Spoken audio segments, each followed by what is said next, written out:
Welcome to the Scaleup Valley podcast, where we bring the best of the best to help you scale your business from 1 million to 1 trillion.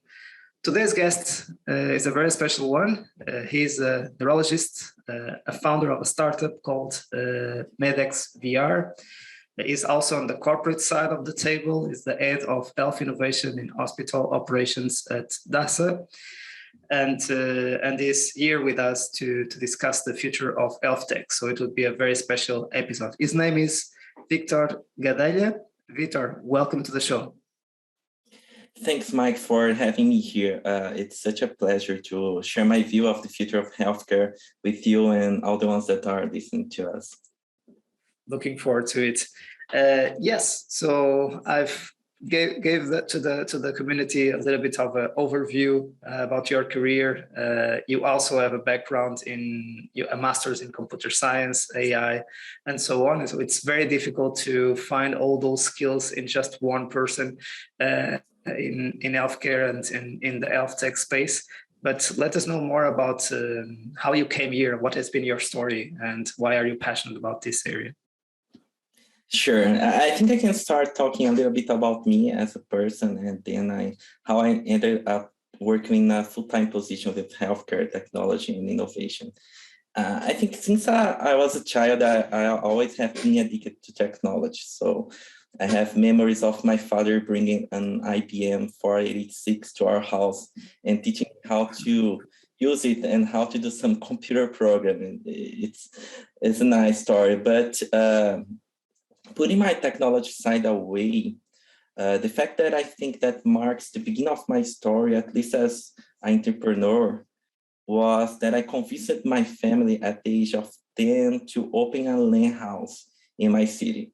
And it was quite an achievement because I actually took care of it in all the ways. I remember I'm trying to prove to them in an Excel sheet that it would be profitable. I was buying the computers. I was fixing the memories. I always operating the LAN house overnight. The rest of the story I don't even need to share because LAN houses are not a good business at all, especially nowadays. But after that, until I turned 17, I think all my families and friends, they would say that I was going to study computer science or any kind of engineering. But by that time, I lost one of my grandfathers, and it really messed up with me, especially because I thought it was a medical error. So I was thinking about do medicine, and I ended up doing a graduation in medicine. And at medicine, after all, I had the chance to study neuroscience in Canada in the 4th year.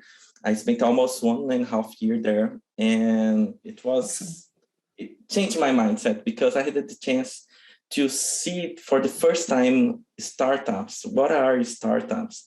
They coming out of some research, people through the corridors trying to raise money to invest in their project. And it was really cold there. So I needed to go through these engineering buildings, and I had the chance to see that for the first time. And I think I got in love with that. And I was involved with technology again because the people that were living with me every day on an everyday basis had a technology background. And then I started to doing some computer programming again. When I go back to Brazil, first I was afraid to do something completely different from my colleagues, to not do a medical residency, something like that. But I went to neurology, but I couldn't give up totally of this tech side. And I did my master degrees with neurology in computer science, focusing on artificial intelligence. It was really important because I could go deep in a technical side that most doctors don't have. So it's easier to understand the models, to check the scores, the accuracy, and etc. And I also opened my startup, Medex VR, that you said, to train doctors using virtual reality. So it's really nice. And one day I was in a conference with my startup. I got some goggles, some VR glasses. My first simulator that I had developed. My boss of neurology, I was almost ending my residency in neurology, my specialization. He paid for me to go to São Paulo, it's the biggest city here in São Paulo. And I didn't have the budget to put my startup in this conference, but I was there. And somehow I connected with two people. One of them, Leonardo Vedolin, which is the Chief of Medical Officer today at Dasa. And within 5 minutes in a conversation, he put me in a Uber. We went to a Cubo. Cubo is the largest entrepreneurship place here in Brazil. And he proposed me to come to Dasa after that. And when I got here, I didn't even have a job description. He said, okay, you can create your job description. And after years, and in almost 3 years, I'm here now as a head of medical innovation at the hospital at Dasa. It's a quite nice story. Right. Dasa is a very big group in the healthcare space for the ones who are listening from outside Latam. So can you just introduce Dasa as well? Sure. Dasa is a company that initiated with only diagnosis, radiology, pathology, and lab tests. And it evolves to the largest healthcare provider here in Latin America. We have more than 15. We have 15 hospitals right now. We have more than 200 radiology and pathology clinics. And we also have a thesis of integrated healthcare. So it was one of the largest business in diagnosis in the world, but we didn't have hospital, we didn't have the primary care to provide this connection, this integrated care. So what our CEO did, he bought the hospitals and improved it. He bought primary care. It's kind of different here in Brazil, but it's a way to do this care integration within the insurance here in Brazil. And we are trying to deliver the best outcomes to our patients doing some what we call patient navigation. So how can I use algorithm and AI to take the patient after diagnosis to the treatment in less time as possible? Right. That's a great expression. Patient navigation. Just writing it down. It's a good one. And we are using a lot some algorithm. Actually, our best algorithm today is to do patient navigation. So when a patient comes with a disease to a clinic, the patient and the doctor have a diagnosis where maybe that it's something serious like breast cancer. Our algorithm, NLP, natural language process algorithm, will get from unstructured data this information that the doctor have this suspicion of a breast cancer, and we are trying to do this exam that the patient needs as fast as possible. The patient goes to our diagnosed clinics or hospital, and there is also an NLP algorithm that tries to detect if there isn't any alteration, anything that is serious. And in the same time that from this report, we try to connect the doctor if there's something serious with the doctor that attending this patient, sending this information for him. So we are trying to, actually, from 70 days from diagnosis for treatment in breast cancer, we are trying to do it in 15 days. It's a lot, and it provides us better outcomes. Right. Yeah. So being quicker and faster when you do the diagnosis, it can definitely save lives, right? So sure. and improve treatments and the effectiveness of the treatment.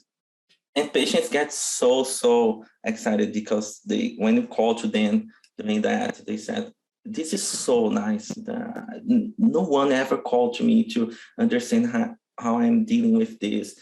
So it's really a navigation. We get hand by hand with the patient and try to help him this journey. So they really love us because of that. By the way, we kind of planned to talk about your startup a little bit later on the show. It would be good for the community to understand also your another arm of your own system. So we have explained a little bit about what you are doing with Dasa as a very large corporate in the healthcare space. And you are still able to find energy to drive or to move your startup forward. So what is Medex VR and what are you guys doing there? Perfect. I've been working with virtual reality for at least 6 years right now. And I started a startup during my neurology residence, where my current partner approached me to do a neurosurgery simulator. It was kind of a R&D stuff by that time, little investment. And I love to work with like game development.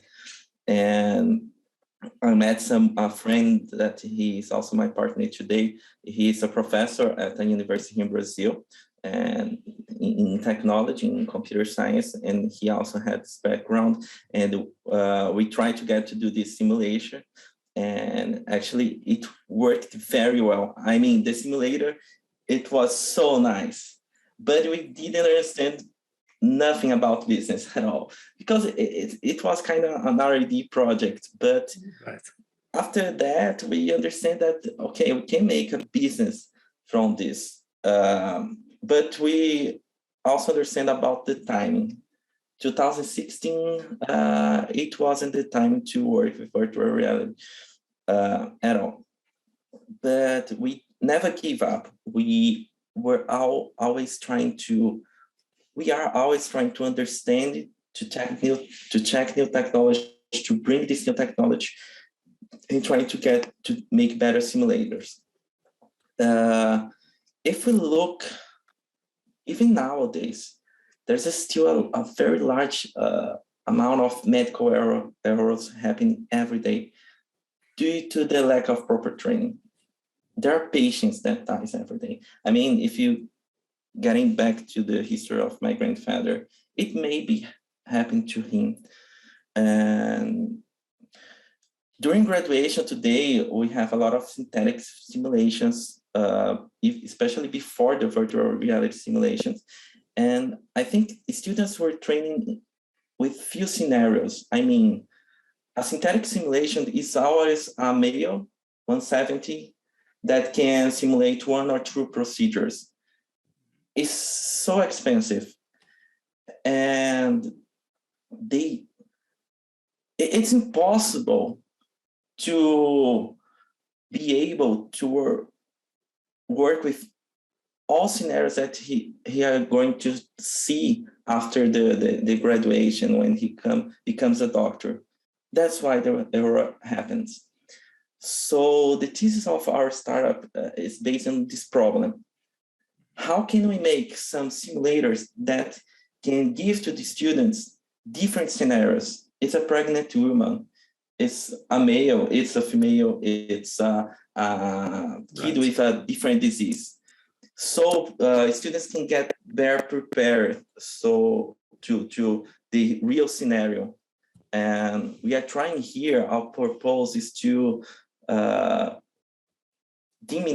try to get people and doctors more confident to all the scenarios that they are going to see in the real scenario, in the real profession, the healthcare space. I think that's it. And we are working a lot. We have more than 5 simulators today in a platform that people can sign and pay on a monthly basis. A very low ticket.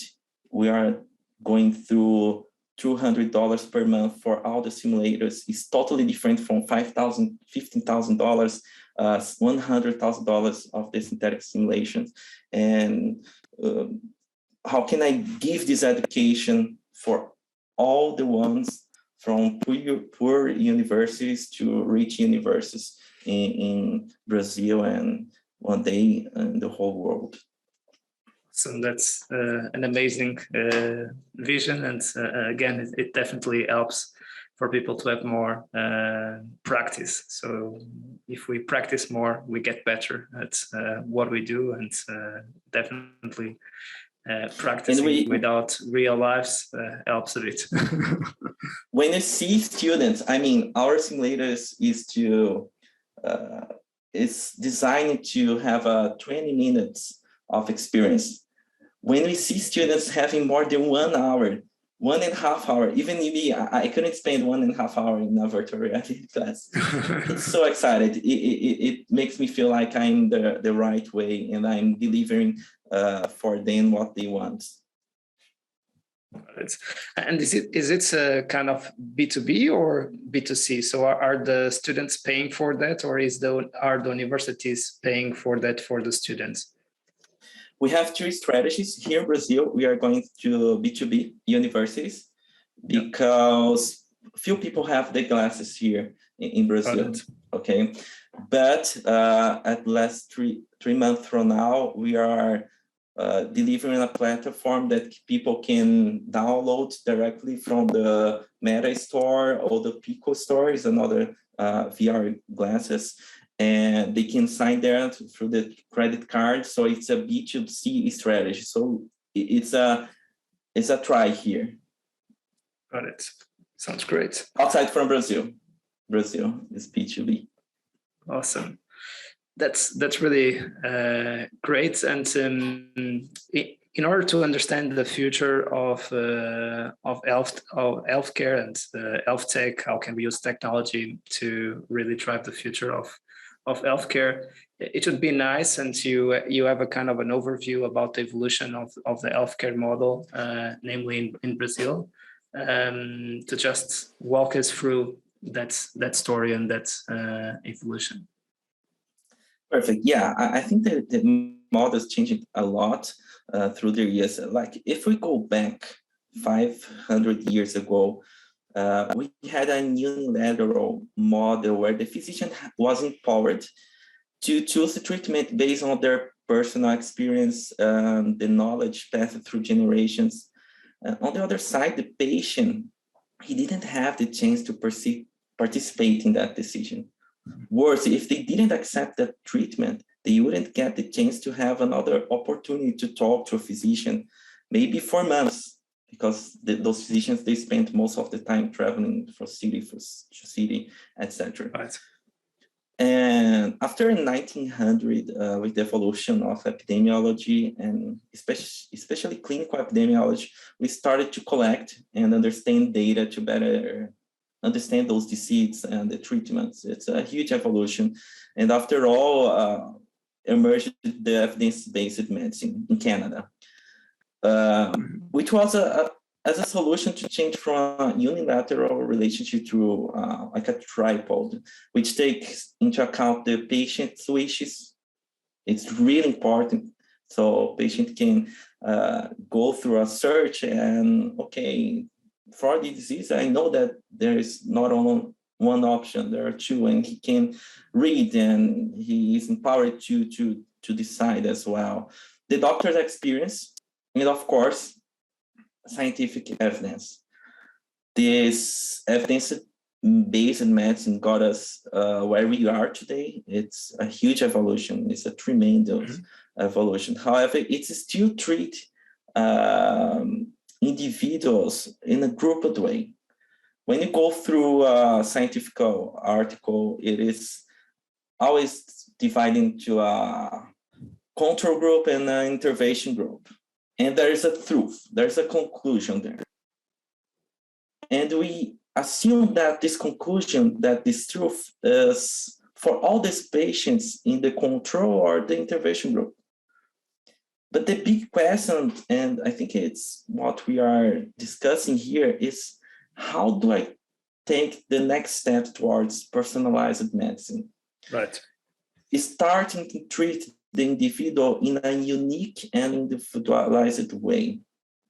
Mm-hmm. And this is where artificial intelligence comes in a cross-cutting technology with the potential to take healthcare to this next level.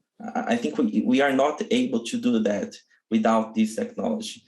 And thanks for, of course, the digital transformation, bring those structured data, this amount of data that we didn't have the chance to put our hands before. Also, the increasing computational processing power, I think it wouldn't be possible as well, and the evolution of algorithm as well. Right. Definitely.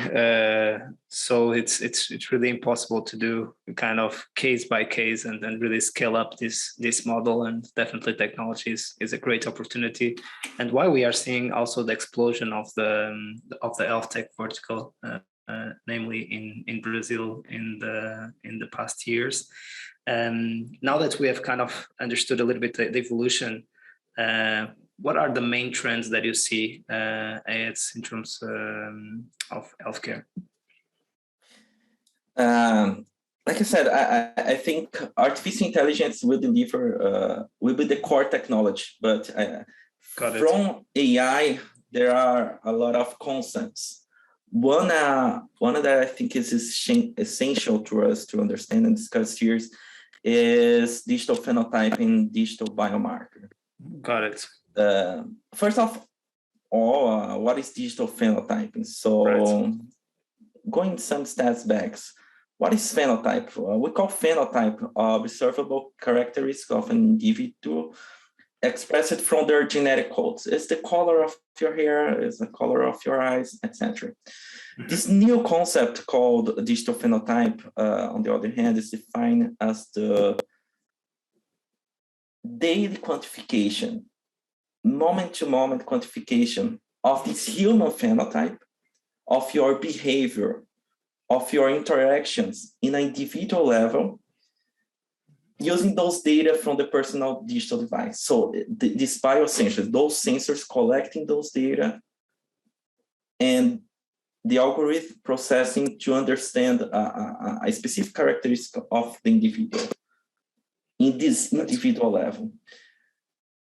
If you can use those data, this understanding to do a new diagnosis, understand the treatment, maybe to understand the best treatment for this patient, I tend to call this digital biomarker. So there's a difference here. So digital phenotype is everything of you as an individual level that we can interpret from those data. The digital biomarker is part of this everything. When we use to healthcare, to diagnose, to treatment, to understand mental health. So this is different. Imagine today, and it's happening today. We have this IQVIA report about digital health trends. They talk a lot of that, and especially in neurology, that's my area. That's why I'm so excited when I talk about that. Your smartphone collecting the tremor of your hand, the pattern of this tremor. This same smartphone or smartwatch collect the gait speed. Where how are you doing with that? Heart rate, and all those data being collected in predicting disease. It's really easy to say when we see someone that are forgetting about their history, their memory is not really well, to see. Anyone can say, okay, someone have dementia. The problem here is how can I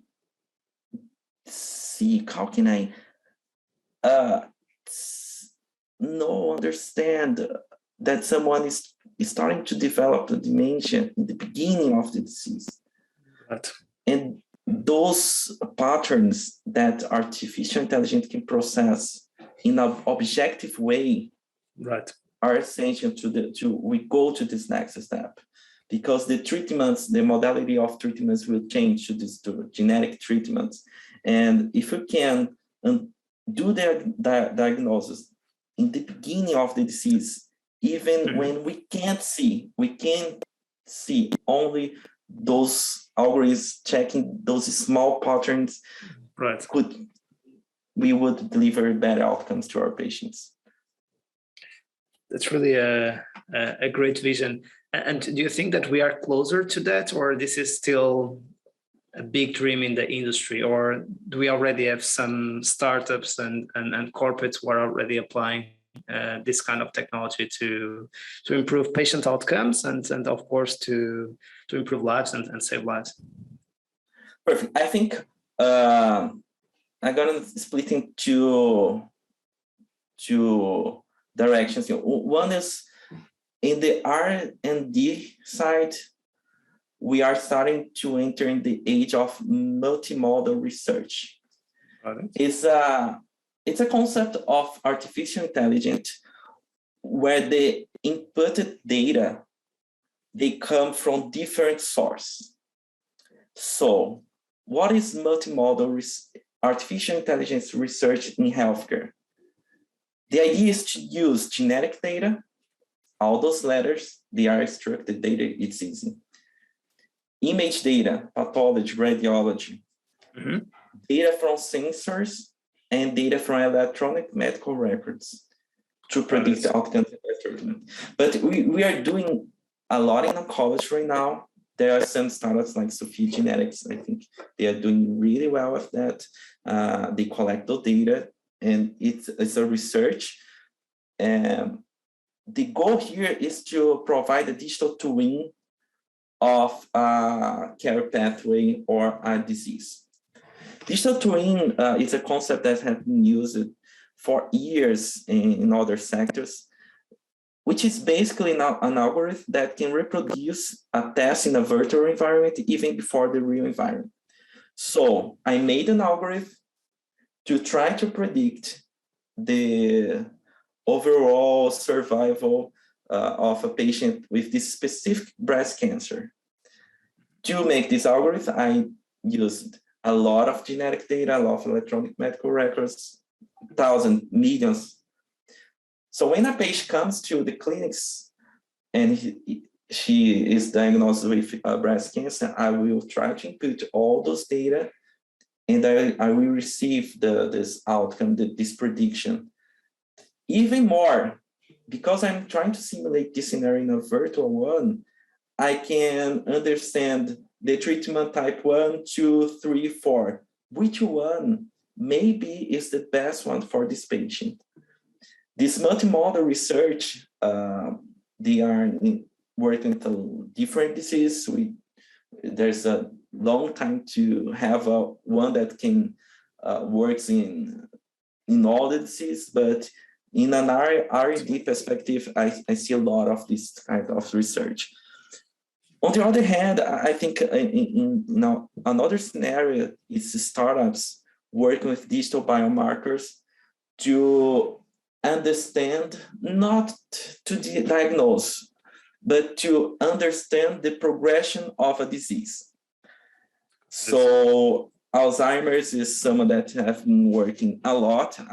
There's some startups, even in Europe, working with that, where they collect those data from digital device, iPads, how the patient is typing, the speed of typing the virtual keyboard, the speech, how they speak, what kind of content they are trying to search on the internet, and trying to put this patient in a more objective progression line.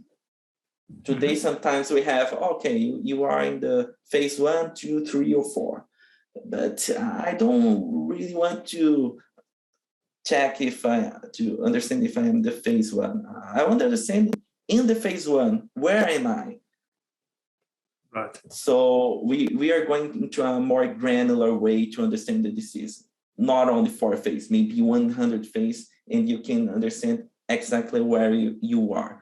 So I see a lot of startups doing this in all those scales that were made in medicine, even in evidence-based medicine. Heart failure is something that is really important. So there is a classification in heart failure that we must ask to the patient how many meters he walked before he started to feel with dyspnea. He can't breathe well. Even me, I can say if I walked 50 meters or 100, it's so hard. So we have a watch that can check how many steps and meters he walked and the saturation, so how he is breathing. So this is all change the scales and those medicine. Right, and especially when people are with those kind of conditions and neurological conditions, it's very difficult for them to be objective and to track that data, as you said, in an objective way. And so the kind of answers that they will get in and share with the doctors will be very subjective, which will not help in terms of the diagnosis and the treatment and the progress, right? So, and a lot of times there are also symptoms as brain fog, which makes everything very overwhelming, super confusing. So it can be also a nightmare in terms of experience for the patient. And of course, also the doctor not having enough information to make decisions and to help the patient. It's something of a lose-lose situation, difficult to bridge. And I think one of the main contributions to the metaverse in healthcare is that, because as you said, it's so subjective, the information that the patient is providing to the doctor. And in the clinical, we have two steps. One is this interview, and the second one is the clinical exam. So we call it physical exam, where I will try to listen the heart and etc.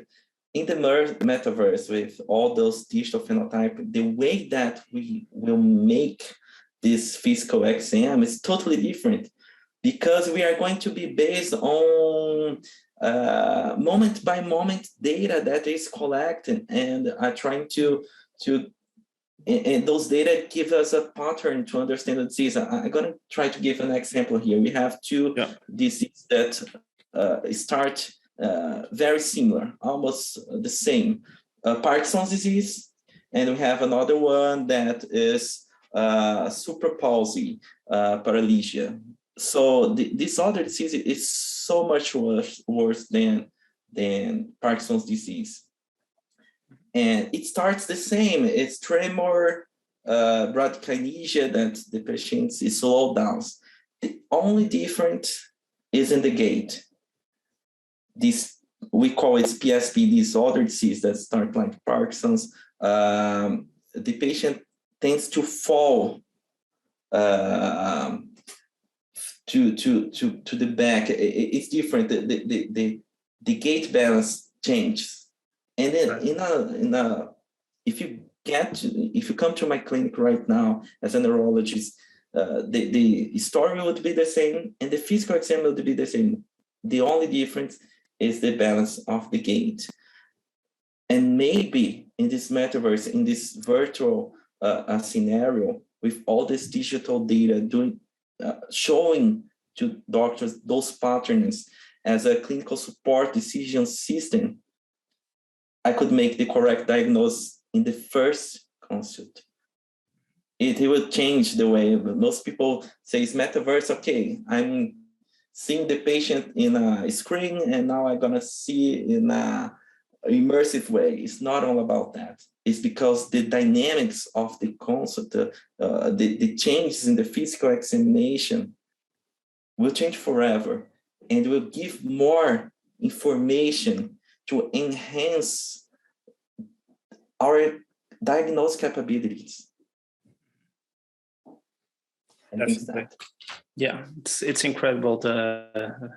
Again, we are discussing the future of Healthtech, and that's incredible. All the potential of the technology that is available already, and now we need to be able to help that technology to serve the market, or to get to the market and serve more patients and bring more value to patients. And I think that's one of the main and difficult equations of an health tech startup or scale up or business in general. It's kind of combining the quality of the doctors, the quality of the medicine that is there, the technology, at the same time the business model, the business team. So combining all this, the patient outcomes, the NPS, the patient experience.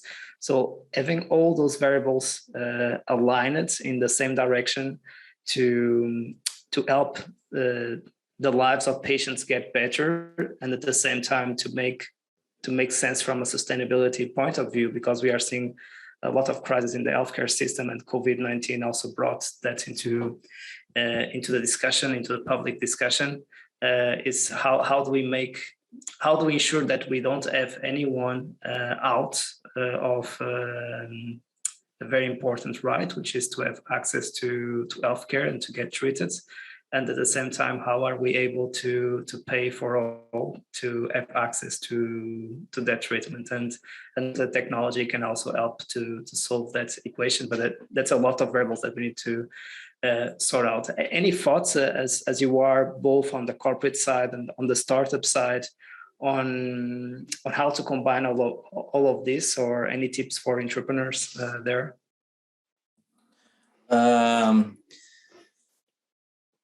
I think we all have the purpose to deliver the best healthcare to all those patients. Unfortunately, as you said, there's a lot of variables that we must take into consideration.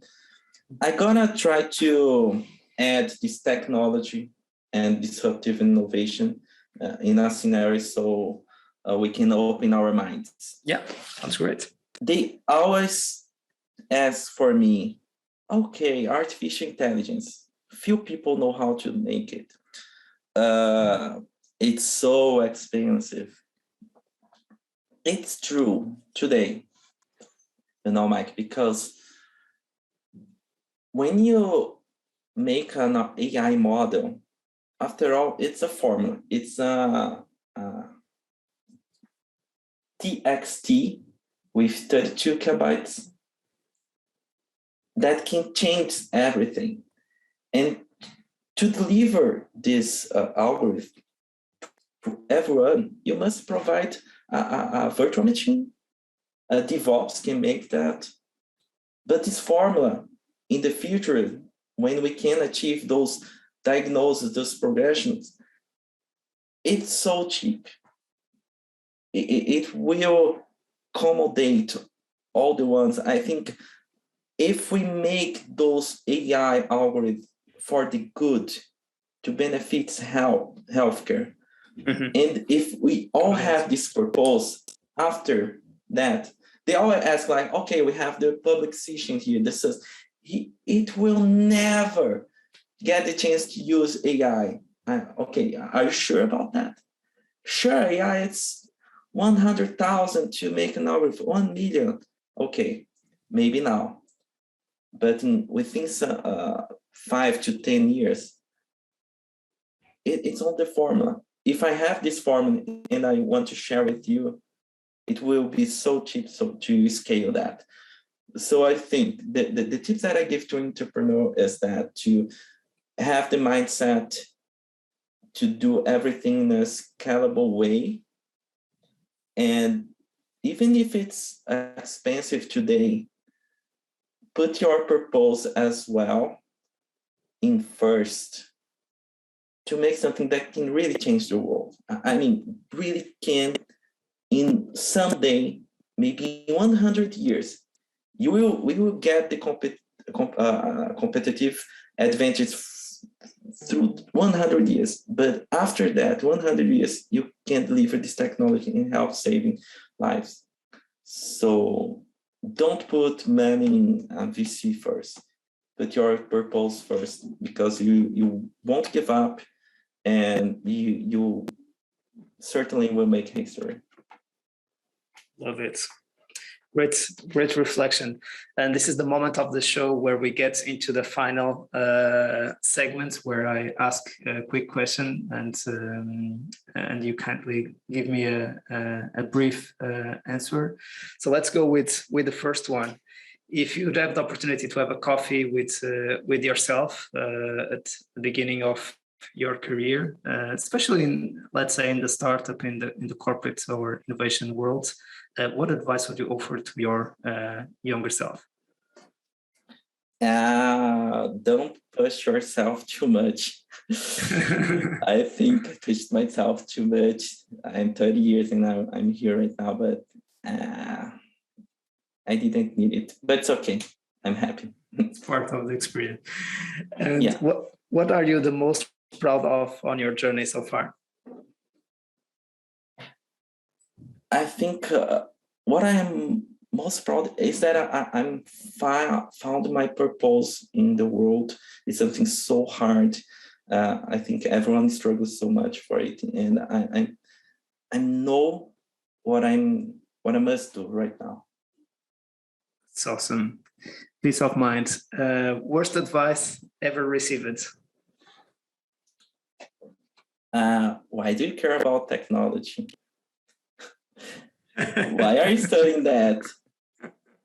You won't be a doctor. You will, oh my God. You will never be a doctor because you are not focused only in medicine.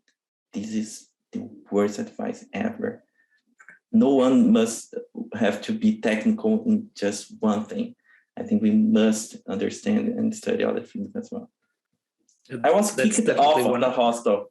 I was kicked off of the hostel once. Wow. Because of that. Yeah. Because my professor didn't get the right diagnosis and I did. And they kicked me off. Because he said, okay, never mind. Go ahead. Incredible story. And that's definitely the worst advice ever received. And because that's why you are in the world of innovation and why I'm so happy to have you on the show, because you are able to combine such different worlds in just one mind, which is quite difficult. So let's go into the resources. Favorite book? Right now, originals. I think in English it's originals by Adam Gant. I like that. Yeah. Favorite movie or series, as you wish? Movie Awakening. It's a movie. Yeah, it's a movie that there were Parkinson's patients and dopamine, and they delivered for the first time the L-Dopa, which is the medication that we use today. It's so nice, and it's a real story. Series, I was watching nowadays Meeting Anna. It's interesting because there is an entrepreneur side of the history that is curious about her. Sounds great. And finally, the favorite podcast, excluding, of course, this one. Of course, this one, no, it's not fair. I really like my friend here, Lorenzo Tomé, which makes SD Connect. It's a startup as well, and he's doing a great job here in Brazil, delivering this content for doctors and providers and insurance, so they can all understand the future of health. SD Conecta. It's in Portuguese. Could you repeat it? Ask. It's SD Connect. Yes. Connect. I can send the link to you. Sounds great. SD Connect. So it's a port in Portuguese. That one. It is important. In Portuguese, that one. Got it. Okay, sounds great. We also have Portuguese listeners on the show, and I'm sure that they will benefit a lot from that resource as well. Victor, it was really a pleasure to have you on the show. Thanks so much for making the time, and more than happy to have you back to share the progress both on the corporate and the startup side, and also especially to discuss the future of Healthtech and being in the business of improving lives with a great purpose, as you said in the show. Thanks so much. Thank you, Mike, and let's see. Okay. quarterly. And to our community, we keep bringing you the best of the best to help you scale your business from 1 million to 1 trillion. See you soon and keep scaling.